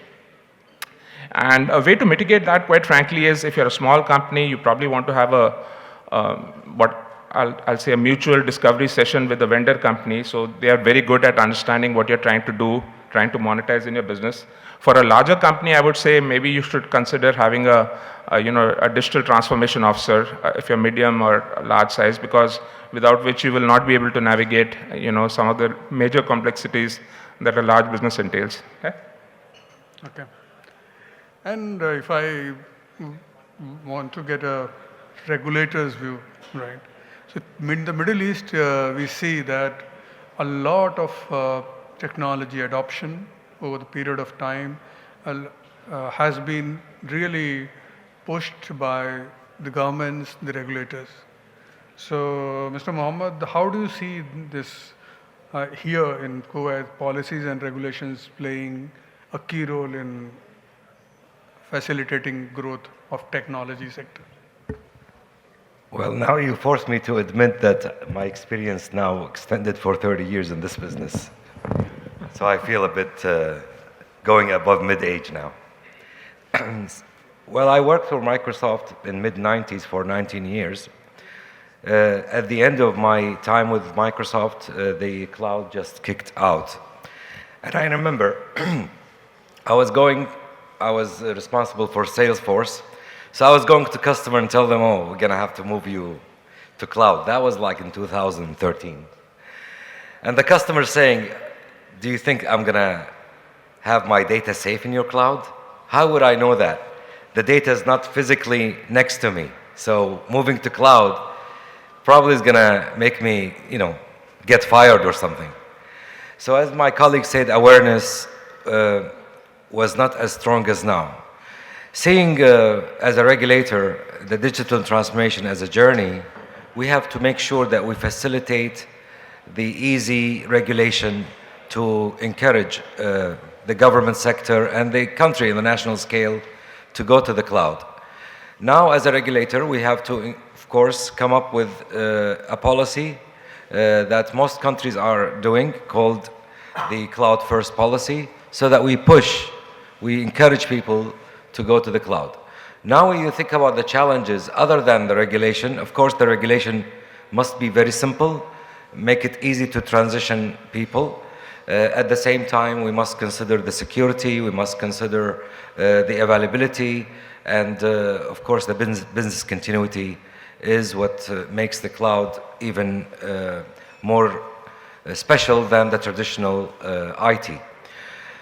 So we said first, what are we going to get out of the digital transformation as a country? So we thought about making people's life easier is a pillar in this journey. So people can, do their things without physically being there, try to finish things remotely with mobile apps, things like that. And especially with education and healthcare, that makes a huge difference. When you make a digital transformation, make people's life easier, you can make education surround students with many sources of information other than the teacher, and you can make healthcare goes to people instead of only people goes to healthcare. More proactive with digital transformation. But when I talk about the pillar of making people's life easier, and then the other pillar is to develop the economy.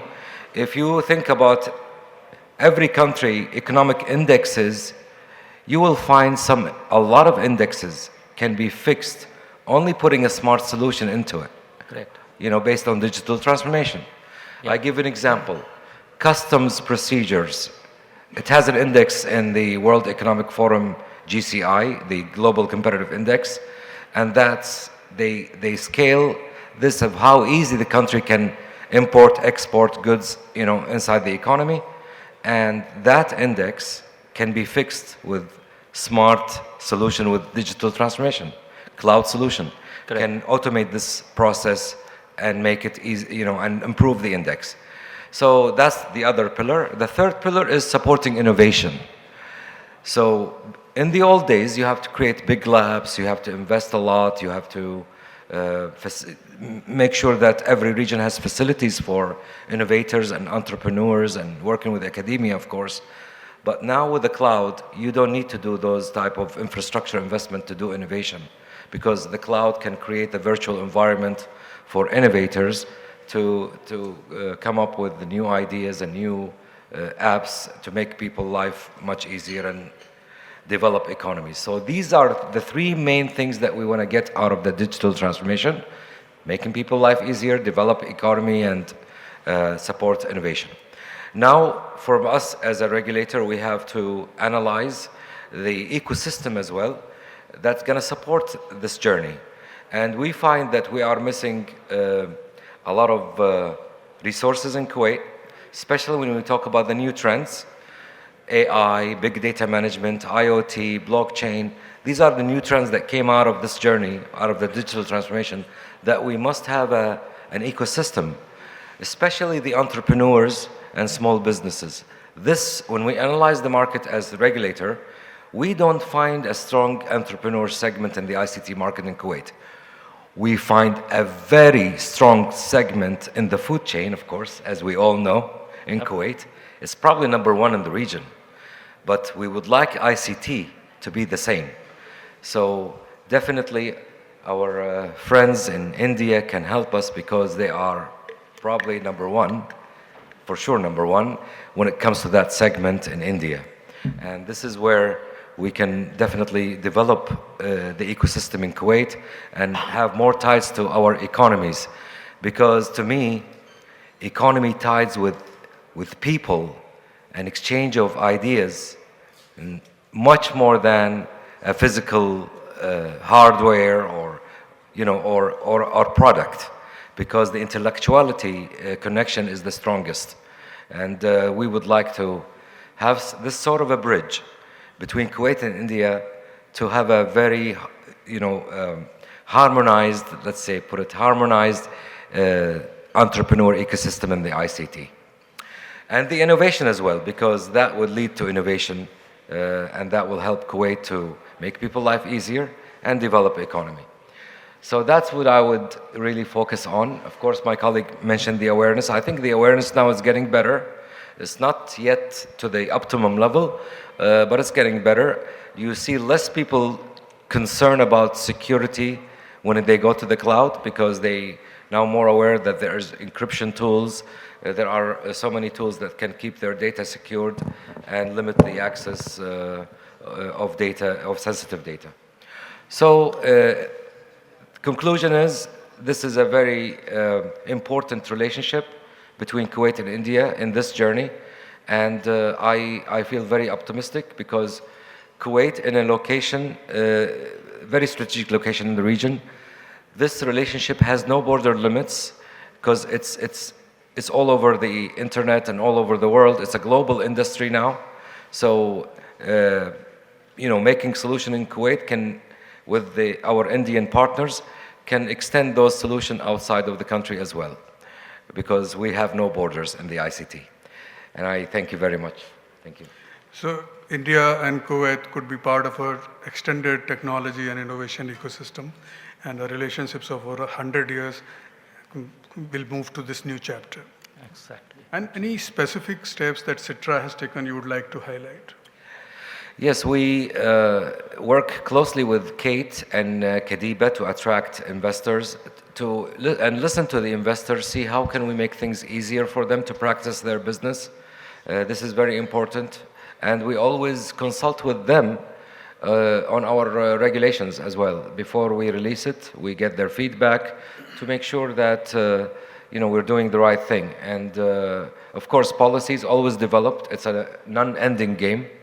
We just have to, follow the trends, and we have to make sure, as a regulator, we don't stop any innovation. We just regulate it. I give you another example with the WhatsApp. Some countries are stopping the voice over IP. We don't. We never stop any regulation. We would like to build on it, and for the future, I'm sure with the cloud, we gotta have to. Now we have done the foundation. We did the first cloud policy. We did the data classification policy. And also we have good players in Kuwait. We have Google, AWS, and hopefully Indian company and Microsoft, and some Indian companies will come in and join us in this journey. We find Kadiba is a very extended arm to encourage the foreign investments in Kuwait. And we are open for feedback with our investors. Anytime you can come and, tell us your recommendation, tell us your concern. This is an evolution process that we all have to be working together to improve. Thank you. Mark, coming to you. So you have a pretty high-pressure job in terms of being the Chief Technology Officer of the largest bank in Kuwait. And it's not only the largest bank in Kuwait, you are present across the region, right? National Bank of Kuwait. So how do you see, basically, in this era of digital and AI, from a strategy perspective, National Bank of Kuwait evolving?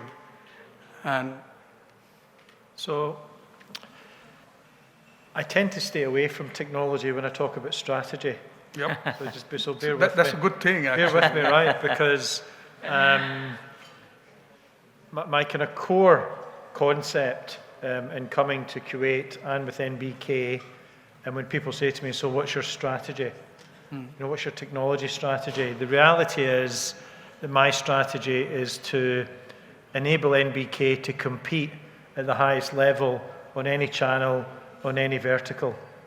And if you focus in on a business strategy, then the technology becomes much more clear. Yep. Because if you focus on a technology strategy, then you're doing it for technology's sake, True. and you don't have a solution. True.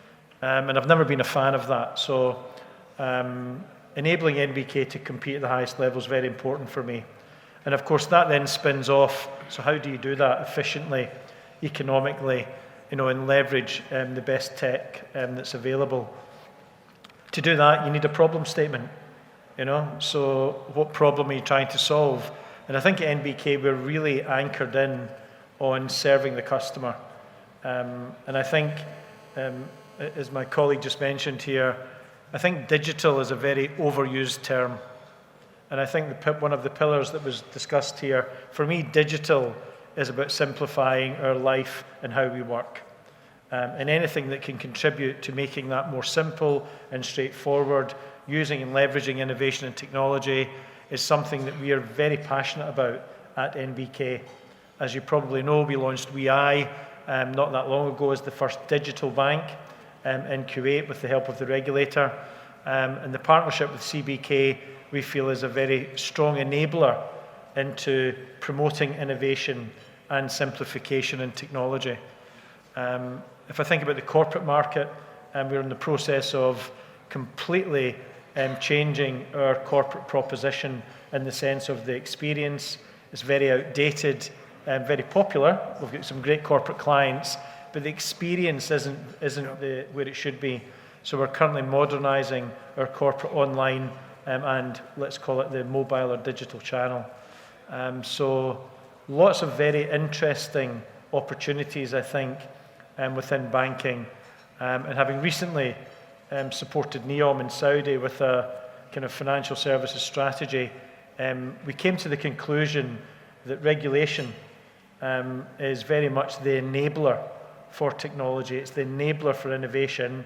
And in banking, having that relationship and having even co-creating, you know, economic opportunities, I think is something that I'm very keen to progress. Another area, just to mention, that I think is very fascinating, because I'm on exactly the same message as my friend here. I'm very surprised at the SME market here in Kuwait, and I really feel that it's a massive opportunity to be stimulated. You know, fintech, regtech, pharma, all the classic kind of thematics and FDE. There really feels that we're missing, you know, an opportunity at this moment. And I think cloud has been a barrier, if I'm being honest, and not being necessarily present. I'm sure you know Google's coming to the country, which is amazing. But I think in the intervening period, there are opportunities for companies to even create their own on-premise cloud to help stimulate the SME community.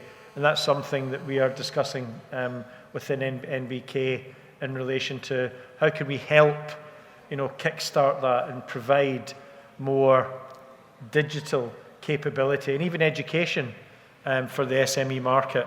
So, yeah, lots of things to do. So any lighthouse transformation, IT transformations that have been done in NBK that have really transformed customer experience, either on the retail, digital side, that you want to point out? Yeah, I mean, look, I mentioned the WeEye, which I'm sure most people are aware of in Kuwait. It was the first kind of digital bank experiment, if I can use that term. We have 110,000 customers on it.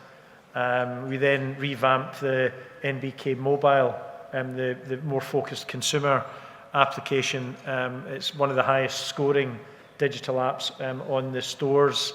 And actually in the coming months, oh yeah, it's October, yeah. In the coming months, we are investing and hoping to launch quite an innovative digital experience for the even younger community in the sense of education and financial literacy within Kuwait.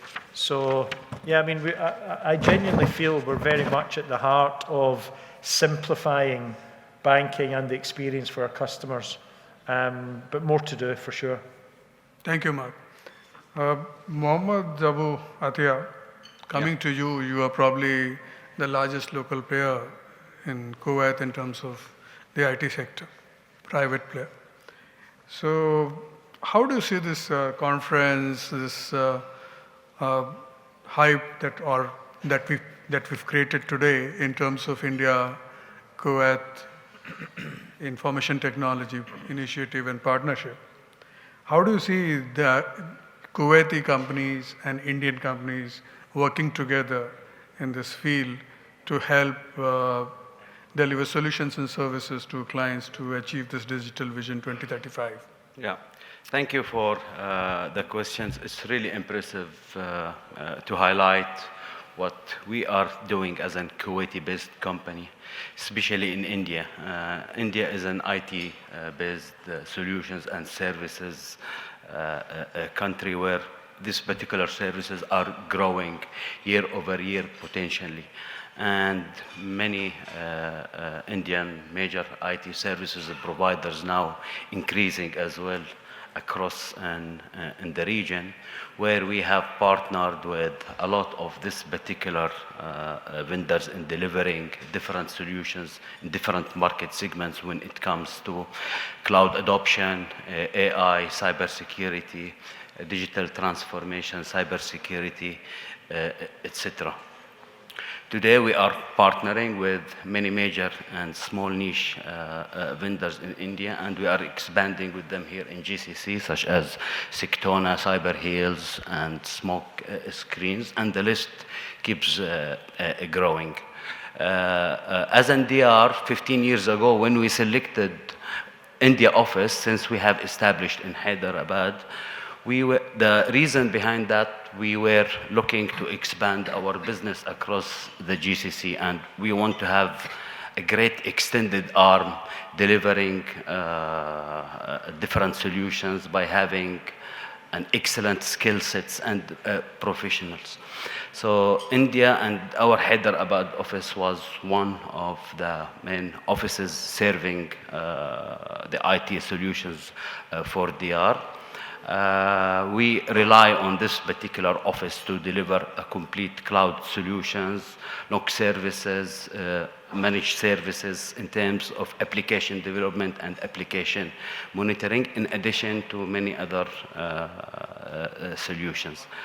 The main idea and how we can help each other, I think we are creating now a blend of technologies and blend of solutions and services, capitalizing on India as a solution engine in order to expand more and more across the GCC, especially in Kuwait. So thank you, panelists, for this discussion, and thank you, audience, for being a patient listener. When we study past societies, cultures, etc., technology is an element of culture. So what we find, as Mark and as Muhammad and most of you mentioned, strategy is paramount. But as Deepesh mentioned, when to strategize, you need to be aware, digitally aware, what is available, what are the tools, etc. you need to have.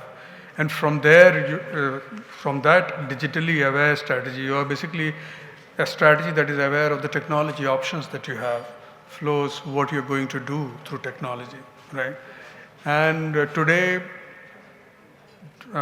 what we call digital is being pushed both by external forces and internal forces. External forces because the people have moved to digital. All the smartphones, etc., that you have, people are very happy doing things on the smartphones, transacting, etc. And so the internal stakeholders should also be able to do that. So clients should also be able to do that. But to be able to do that, there's a whole lot of work that needs to be done. But it also provides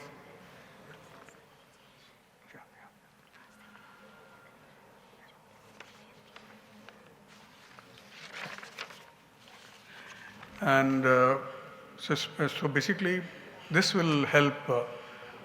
This is the probably way that we can approach digital transformation. And with NBK, I'd like to understand, do you have an India connection in terms of your banking strategy, your technology strategy, your banking strategy? Well, I mean, as you know, we use TCS today in some of your technologies serving. Was that planned? I think we've got a range of partnerships with different organisations. And I guess, I mean, one of our focuses, candidly, is obviously Kuwaitization, yeah? And it's a big part of our business in investing and growing our own internal talent. We've created a tech academy, and we're really investing in that. But for sure, the generative AI and some of the newer capabilities, in particular in things like decentralized finance and blockchain, etc., some of these capabilities are obviously not readily available, I think, as Mohammed mentioned, and therefore there is, I think, huge opportunity to leverage that experience from our Indian cousins, if you like. So I think the timing's good. I think Kuwait is on the rise in the sense of desiring to be much more innovative and leading in the financial sector, and that should open up lots of opportunity, I think, for the right partnerships with Indian technology capability. Thank you, Mark. On that note, just would like to reward the audience, whoever answers this quiz question. So obviously, the NASSCOM delegation is not eligible to provide this answer. So what percentage of global real-time digital payments were done in India last year? Dear audience, just guess the percentage, approximate. So who wanna raise his hand, so I will take his answer. Just guess any percentage. It would be good to have a Kuwaiti hand. So he gave already the hints. What do you think? I want someone to raise his hand, or I will take random. So let's check. I want somebody to guess the percentage, any percentage, just mention any numbers. Okay. Here, okay. But he already raised there. Let me check him first. Which one, my friend? This gentleman? Hello, and please introduce yourself. Hi, I'm Hussein Agloom from KBCIT. You're most welcome, and thank you so much for joining us. Guess the percentage, approximate between something to something, or just say the right number. The percentage of global real-time 40 to 50%. Are you sure? Yes. Congratulations, that's the right answer. You can take also mention your name in the left corner there to take your prize. Thank you so much for joining us. Thank you. Thank you so panelists. much. Thanks for having us. Thank you, panelists. Thank you, audience, for listening to the panelists, and hope you would have been, your knowledge on these aspects would have had some increment. And we, as the Indian NASSCOM delegation, and we are keen to work with our clients in Kuwait, our partners in Kuwait, and to lead this transformation journey. Thank you. Thank you. Thank you.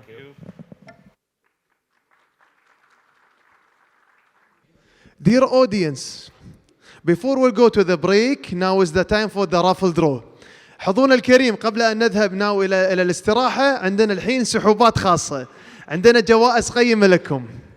جوائز متنوعة مقدمة من رعاتنا اليوم من خلال هذا المؤتمر. We have a precious prizes already presented by the sponsors of this conference.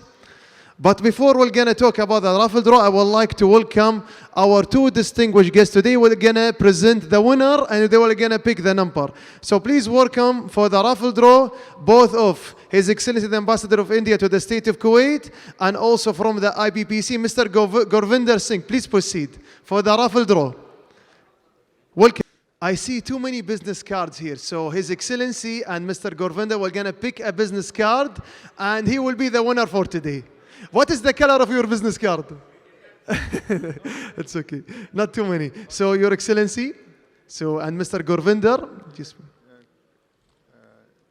Tell about the prize. What are the prizes? yes, now we're going to go for the third prize, and the winner we're going to have the Invonvo tablet. So let's check. Mr. Gurvinder, I will take your speech. So let's check. What do you think? Yeah. Say it in English. Mr. Abdul Munim Abdul Salam from Kuwait Airways. From Kuwait Airways. Congratulations. This is for the third prize. He will get it now or later? Okay, so now just remain your seat. They will give him the prize now or later. If you want, just take your prize from the left corner. Mr. Abdul Mun'im, thank you so much for joining us. Okay, no problem. The prize already ready. Everything for you. Okay, thank you so much. So, Mr. Abdul Mun'im, on behalf of the organizer and also from the sponsors, we'd like to thank you for joining us today. Thank you so much. Please a stand of applause for our winner. Thank you so much.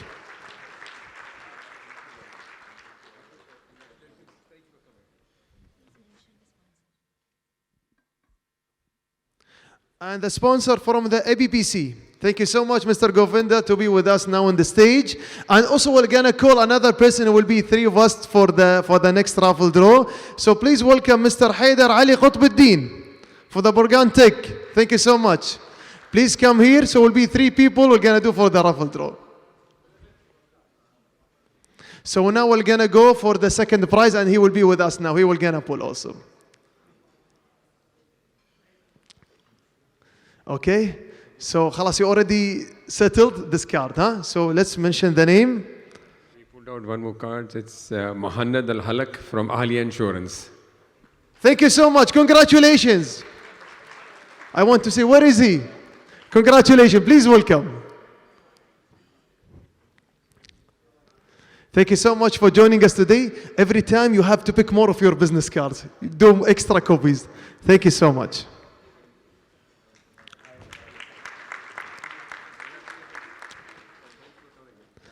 So I will gonna invite now both of our sponsors now to just rest a little bit in the chairs. I will gonna ask about another one. He was gonna be with us. So please welcome Mr. Senthil Kumar from Brevity. Please welcome. Thank you so much. So we'll go now for our first prize, which it will be something else, because you know we have distinguished prizes today. He already got the pick, already the cards, but let me take his opinion also. So let's mention the name. Mr. Nabil Kobisi from KDCC. Congratulations, Mr. Nabil. Please proceed to the stage. You are talking to your phone right now. Okay, no problem. He will give both the prizes now today. Thank you so much. Congratulations.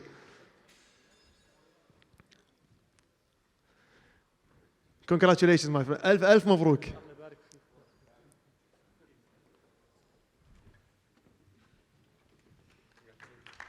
We'd like to greet all the sponsors for today, for they are already supporting today the conference from the Embassy of India, the organizer. Thank you so much. The quiz prizes. Now is the time for the quiz prizes. So can you give me already the winners, my dear? I will go to it. So I'd like to invite both of our sponsors to just remain to your seats. Now we'll go to the prizes. And also the IBBC chairman, thank you so much for joining us. So I would like to call also. No problem. So I'd like to welcome now Mr. Sandeep Shinoy for the award for the quizzes. Please welcome.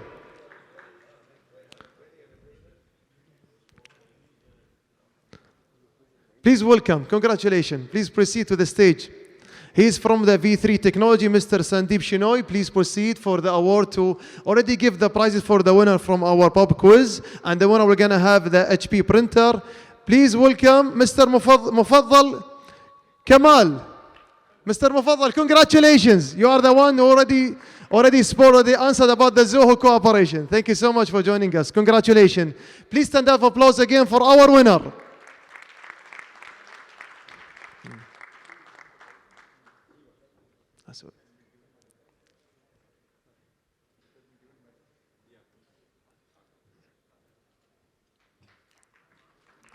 Congratulations. Now we're gonna continue about our already award. Today we're gonna have too many prizes. So I would like to welcome already Mr. Govinda Singh from the IBBC. He's with us here now. Now we'll have a second prize. He will gonna win the Lenovo tablet. So please welcome Mr. Saad Al-Ajmi and his representative have to take the prize. Congratulations.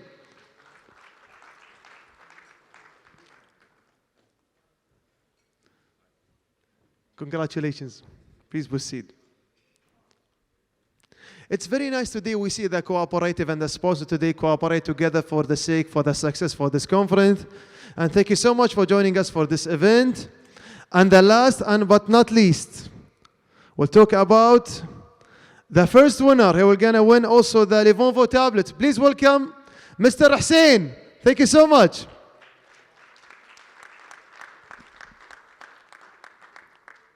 Congratulations.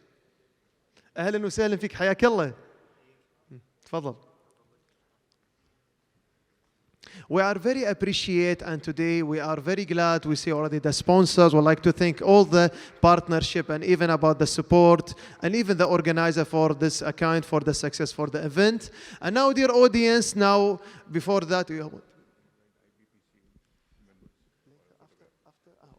So now is the time for to invite the IPPC already members to take a group picture with His Excellency for the conference. Please proceed for the group picture.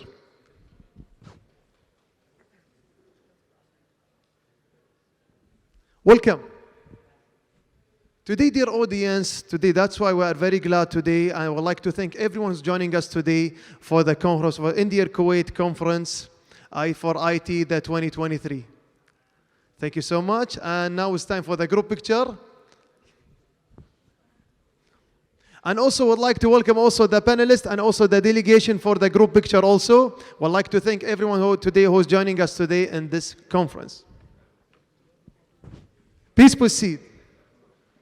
أهلا وسهلا بكم جميعا. تفضل. Would like to welcome all the panelists today and also all the delegation, the presenters to join us for the group picture.